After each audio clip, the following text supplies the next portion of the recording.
അടുത്തതായി ഏറെ ആദരണീയനായ ശ്രീ ജോഷോ റൊണാൾഡിനെ ക്ഷണിക്കുകയാണ്.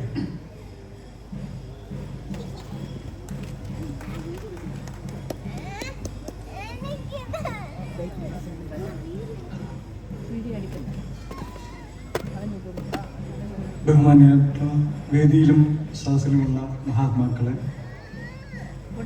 ഈ നാടിൽ ഈ വേദിയിൽ ഇങ്ങനെ നിൽക്കാൻ ഒരു സാഹചര്യം തീർച്ചയായിട്ടും ഞാൻ നയനാർ ദേവൻ എനിക്ക് തന്ന ഒരു അനുഗ്രഹമായി കാണുകയാണ്.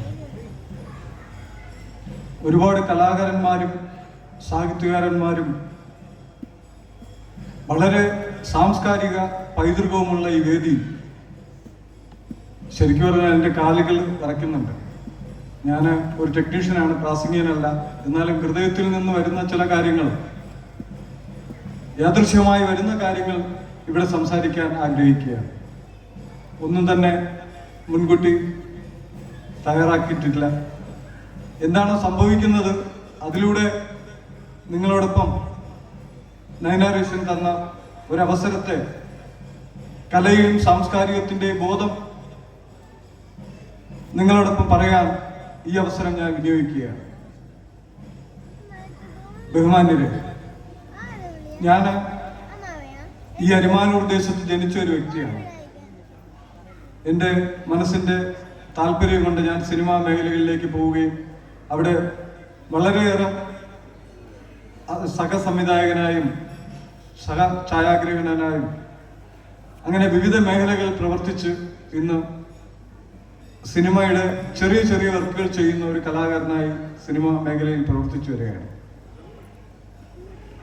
ആദ്യമായി എൻ്റെ ജീവിതത്തിൽ ഞാൻ കലാപരമായ ഒരു സൃഷ്ടി ചെയ്തത് ശ്രീ നയനാർ ദേവന്റെ പാദങ്ങളിൽ സമർപ്പിച്ചുകൊണ്ടാണ്. നയനാർ ദേവന് വേണ്ടി എഴുതിയ 12 പാട്ടുകൾ അടങ്ങുന്ന ഒരു കേസറ്റാണ് എൻ്റെ കലാജീവിതത്തിലേക്കുള്ള ആദ്യ സമർപ്പണമായി ഞാൻ ദേവന് മുന്നിൽ സമർപ്പിച്ചത്. ഒരുപക്ഷെ അന്ന് എനിക്കതിൻ്റെ ആഴം മനസ്സിലായിരുന്നില്ല. പക്ഷെ ഇന്നിവിടെ നിൽക്കുമ്പോൾ നയനാർ ദേവന്റെ അനുഗ്രഹം എനിക്ക് കിട്ടിയതിന്റെ ഒരു സാക്ഷ്യമായി ഞാൻ മാറുകയാണ്. അല്ലെങ്കിൽ ഒരിക്കലും എനിക്കിങ്ങനെ ഒരു വേദി കിട്ടിയിരിക്കില്ല, ഞാൻ വിശ്വസിക്കുകയാണ്.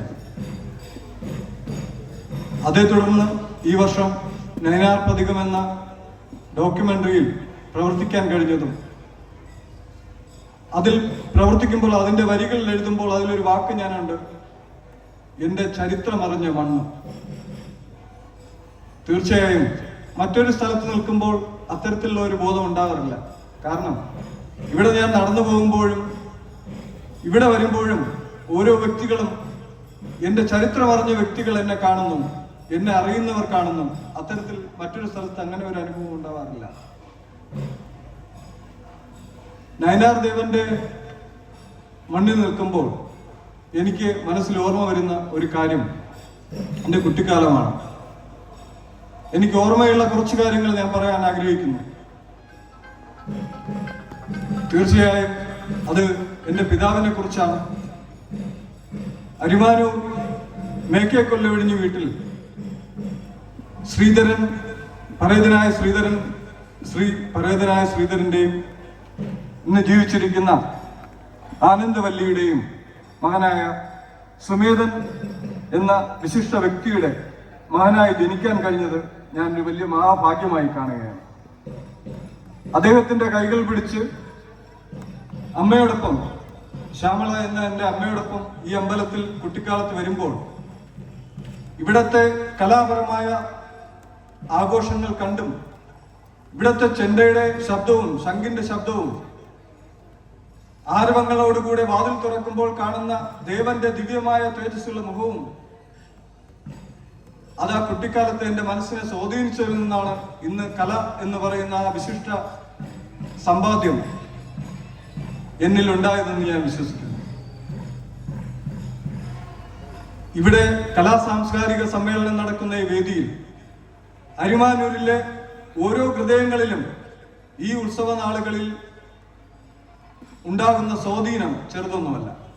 കുട്ടികളുടെ മനസ്സിൽ അവരുടെ വ്യക്തിത്വങ്ങളെ വാർത്തെടുക്കുന്നതിനും മൂല്യബോധമുള്ള സംസ്കാരത്തിലേക്ക് അവരെ നയിക്കുന്നതിനും ഈ നാട് അവരെ സഹായിക്കുന്നു എന്നുള്ളത് വാസ്തവമാണ്. അതിനൊരു ഉദാഹരണമാണ്, ഒരു സാക്ഷിയാണ് ഞാൻ എന്നെക്കാൾ എത്രയോ ഉയരമുള്ള ചിന്തകളുള്ള മഹാപ്രതിഭകളെ ഈ നാട്ടിൽ കാണുന്നുണ്ട്.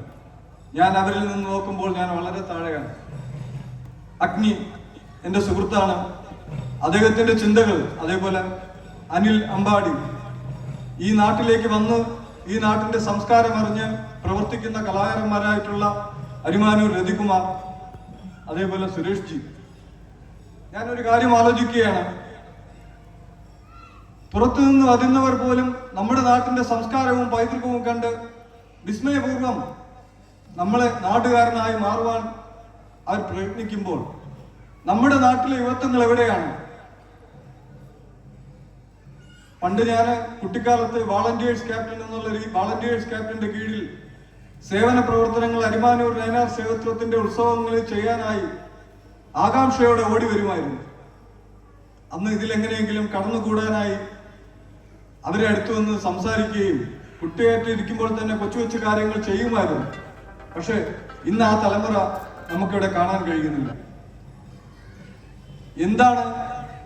എന്തുകൊണ്ടാണ് നമ്മുടെ സംസ്കാരത്തിന്, നമ്മുടെ നാട്ടിലെ ജനങ്ങളെ നയനാർ ദേവനുമായി അടുപ്പിച്ചു നിർത്തുവാൻ കഴിയാതെ വരുന്നത്?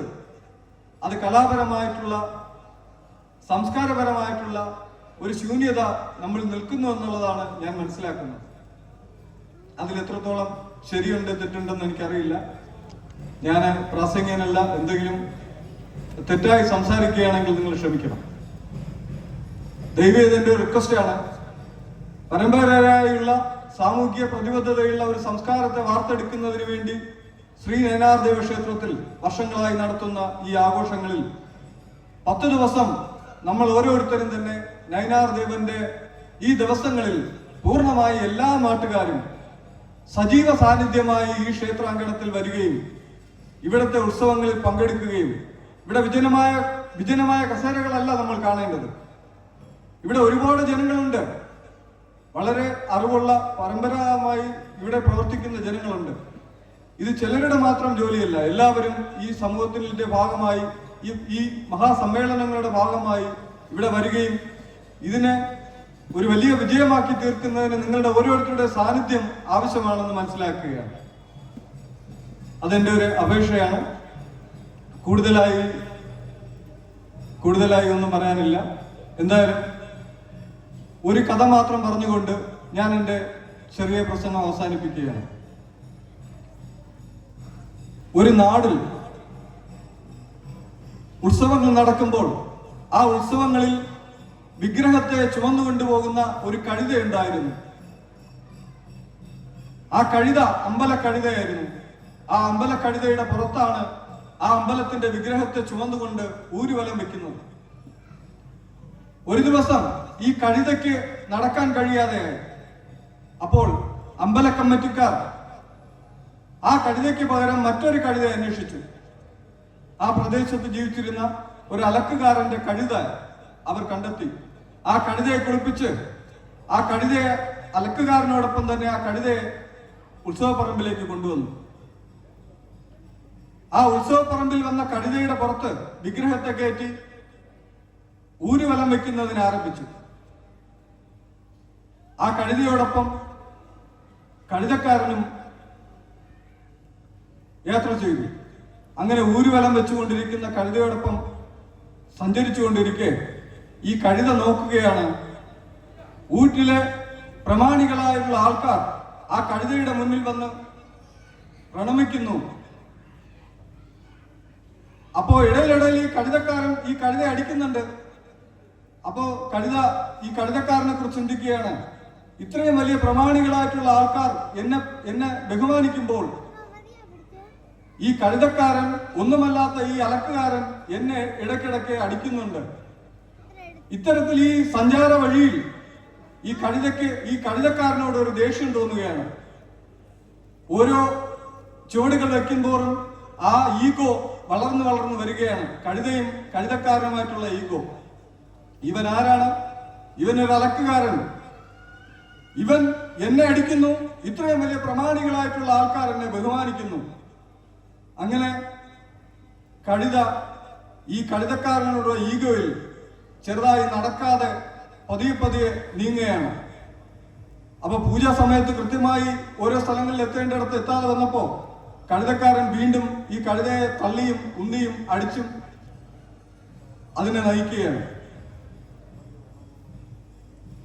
അങ്ങനെ ഈ കഴുത സഞ്ചരിച്ചു കൊണ്ടിരിക്കുമ്പോൾ ഈ കഴുതക്കാരനോടുള്ള ദേഷ്യം കഴുതയ്ക്ക് കൂടിക്കൂടി വരികയും ഈ കഴുതക്കാരനോടുള്ള തന്റെ പ്രതിഷേധം ആ കഴുത അറിയിക്കുന്നത് ആ നടത്തത്തിലൂടെയാണ്. ഒടുവിൽ ഊരുവലം കഴുതക്കാരൻ വളരെ കഷ്ടപ്പെട്ട് ഈ കഴുതയെ തിരിച്ച് ഊരുവലം വെച്ച കഴുത തിരിച്ച് അമ്പലത്തിൽ തിരിച്ചെത്തുകയും വിഗ്രഹം ആ കഴുതയുടെ പുറത്തു നിന്ന് മാറ്റുകയും ചെയ്യുകയാണ്.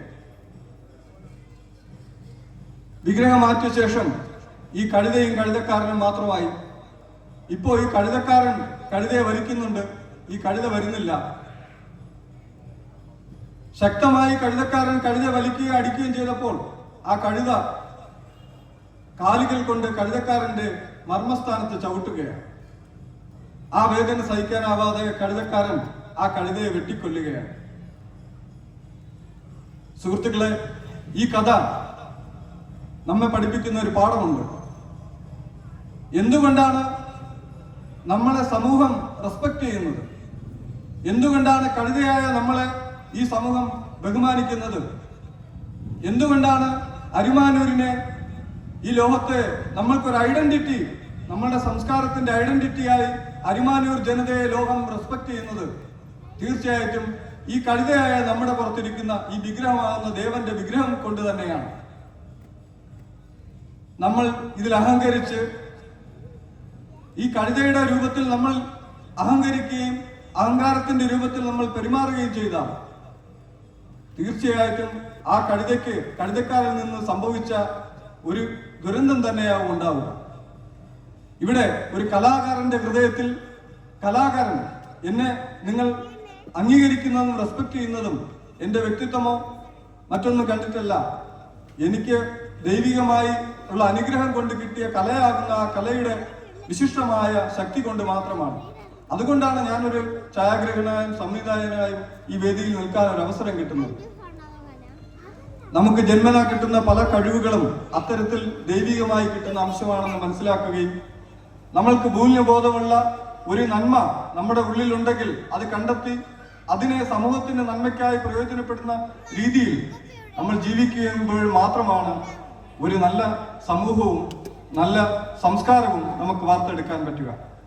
അത്തരത്തിൽ നല്ല കലാകാരന്മാരും നല്ല സംസ്കാരവുമുള്ള ഒരു സമൂഹമായി അരിമാനൂർ മാറട്ടെ എന്ന് നയനേശ്വരന്റെ പേരിൽ ആഗ്രഹിച്ചുകൊണ്ട് പ്രാർത്ഥിച്ചുകൊണ്ട് ഞാൻ എന്റെ വാക്കുകൾ നിർത്തുന്നു. നമസ്കാരം.